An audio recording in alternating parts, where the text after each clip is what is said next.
This video is sponsored by Audible. Audible is the leading provider of spoken word entertainment with thousands of different titles to choose from. If you feel like YouTubers just don't upload enough and you need more content, Audible's got you covered. Comedy, romance, suspense, true crime, science fiction, and all of the bingeable podcasts you can think of. With an Audible membership, you can download titles on your smartphone or tablet and listen to them without an internet connection, so you can listen to whatever you want, wherever you are. And in my case, I found Audible to be very good for labbing. Throw break training, for example. I've been trying to practice my throw breaks because my throw breaking is really bad, but listening to Roald Dahl short stories makes time fly by. This guy has written some twisted shit, okay? And I recommend the short story Pig. I remember I read this story as a kid, and all these years later it still didn't disappoint. Such a sinister and twisted tale, and I love it. And better yet, my throw breaking is on point. If you want to become a member, visit audible.com/ArsenalTie or text ArsenalTie to 500 500. A huge thanks to Audible for sponsoring this video. Let's go. Good morning. So like many other people familiar with this game, I've had a long history with Tekken. Let's not lie, most of us started at Tekken 3, and booting up that game on PS1, it was a dream. I couldn't get enough of that game. Tekken 3 was the shit. I continued my way through the games, Tekken 4, Tekken 5, I loved the stories, I loved the characters. I was a bit of a casual, but I enjoyed the game. Okay, I really enjoyed the game, and I think this is the same for many other people. But Tekken 6 came along, and really, I don't know, something about the story just wasn't the same to me. I didn't like the arcade run that they provided. I just thought it was shit with Azazel. Like, look at this guy. Look at this piece of shit. He's too big for the screen. Why is he even here? It's stupid. And the scenario campaign just didn't really hit it off with me. I didn't like Lars that much at the time, and it just wasn't, I don't know, the story just didn't really feel that good. 今になって兄弟が現れるなど冗談にもならんわ。逃げ場はない。諦めろ。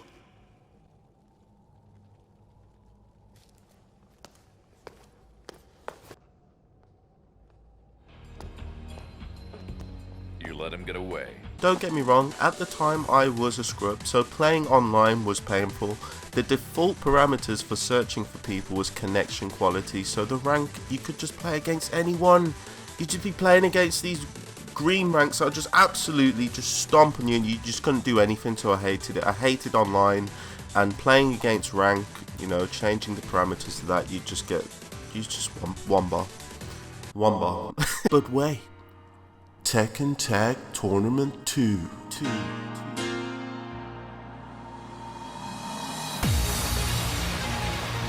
Nah, no one cared. No one cared about Tekken Tag Tournament 2. The game came out, and I was still a casual at the time, and I saw the trailer. Seeing Heihachi with the black hair, nah mate, I don't care. No story implication. Get it out of my face. And you gotta understand, okay, Tekken almost died because of Tekken Tag Tournament 2. The competitive scene was dead, the viewers were trash, and the sales figures were like, I don't know, 1.5 million? Compared to Tekken 6, 3.5 million? Something needed to change.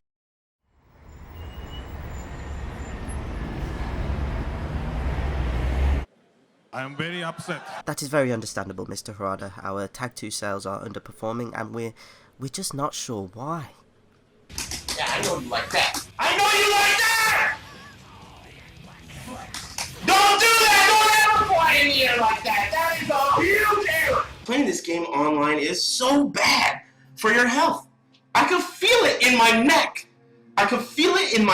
I advise that we proceed with caution and give Tag 2 players something that they can really enjoy. Sharp and sit the head down. Are you ready?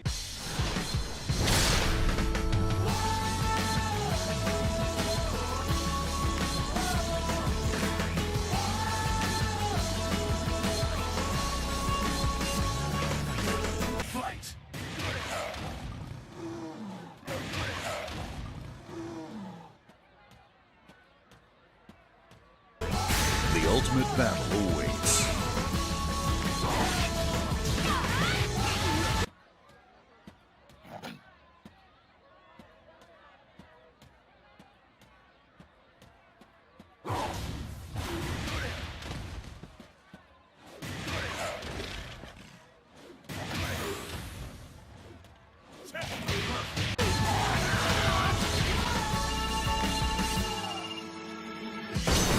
free to play.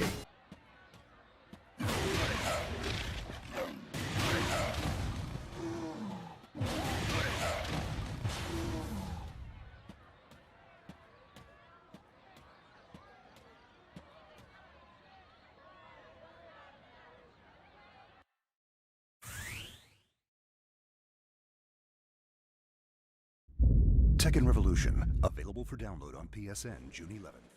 Are you ready? I searched Tekken Revolution on Google yesterday and I noticed that my video Everything Wrong with Tekken Revolution was one of the top suggested videos listed. Something about this just doesn't sit right with me, and this free-to-play Tekken obviously has its flaws. I say free-to-play very loosely here, but I want to go back and show you what made it special and all of the insane things us Tekken Revolution players had to go through. And anyway, this YouTube channel wouldn't even exist without Tekken Revolution. This is the first thing you see when you open up Character Select. Power, vigor, endurance. Long ago, in 2012, scrubs used these stats to become the Avatar. So there were stats in this game that could make it so that you could become a Dark Souls boss, or you could destroy the whole world with one punch, but this kind of made it more fun for us casual players, okay? I was trash, and having these stats was just, it was perfect. It was perfect. What you've got to understand in Tekken is there's no chip damage, so a lot of people can just defend you and punish you. You can just block and punish everything. In this game, if you were too defensive, your life bar is going to crumble. Those one-hit moves like a Dragon Tail, oh my god. Probably the most infamous thing in Tekken Revolution though were the invincible moves. The moment you throw out one of these moves, it granted you invincibility on the first frame. So if someone did a low, if someone did a grab, it doesn't matter, the invincible move is gonna go through it. This was genius. It meant you didn't have to deal with all 300 moves, okay? You just could throw out this move and deal with whatever was coming at you. Have a capo that's spamming you and you don't know what to do? Bang, and the dirt is gone. I remember once I was sitting in a lobby as a Duelist Law, and these lobbies were always packed with people talking shit, okay? This was the PS3 era, right? We didn't have no pussy party chats. We spoke like men to each other on the mic, and guess what, motherfucker? You couldn't even mute people in Tekken Revolution. I mean, I could teach you how to use law. I mean, because I know every single move with them. Every single move. Every single button. And I remember once someone telling me that I didn't deserve the rank that I had because I was just dragon tailing and invincible spamming every single person I play against. And in that moment, I realized that I was actually ranking up a lot, and I felt good, okay? The dopamine, it rushed through my monkey brain. And that's what this game was all about. It sold you a dream that you could become the best, and you could be a Tekken god if you put your money, if you put your mind to it. The Tekken team were very smart with this game, because as I mentioned before, Tekken was dying and a boost of revenue was surely needed.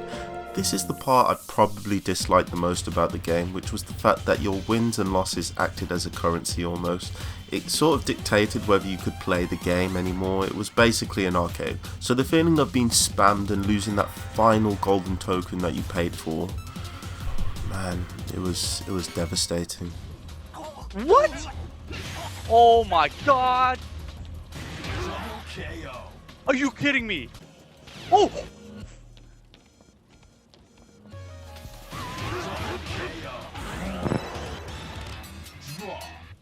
But it worked. The game was downloaded over 2.5 million times, and that was at least far higher than TAKU sales. And Harada and the team, they were feeling the money. New features, costumes, effects, arcade modes, and even premium lobbies that you had to pay for to host risk-free games. You can probably see why there was so much shit talking. The game was a success, and a lot of things have carried on through to Tekken 7. Invincible moves are pretty much armor moves on steroids, and Eliza was introduced to Tekken Revolution for the first time. She was the first character to have a meter bar in Tekken history. It was groundbreaking. That's fact. Yeah, about that. She only had her meter bar in Tekken 7. She didn't have it in Tekken Revolution, but hey, she had projectiles. Okay, that's groundbreaking. That wasn't in Tekken before. That's facts. That's facts. So one thing that I find is underappreciated from Tekken Revolution is the music. Just, oh, they went in.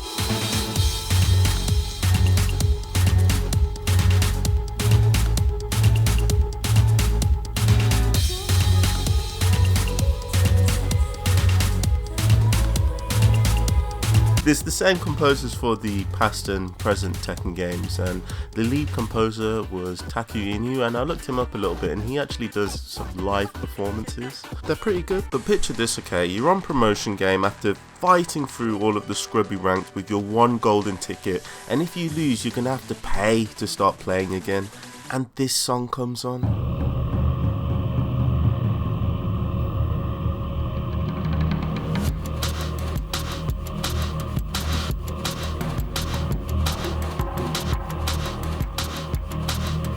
So overall, I just wanted to make this video because I felt like Tekken Revolution didn't get any praise. It just got shat on as soon as it came out, and I know that the game had problems. I know that the game was messed up and it was very frustrating to play, but it was the first fighting game to give me that urge to keep playing online and win as much as I could, and before I knew it, I was addicted, but I wanted more. So I got Tekken Tag Tournament 2, and I kind of knew the fundamentals of Tekken from Tekken Revolution Online, so it was a great warm-up for Tag Tournament 2, and yeah.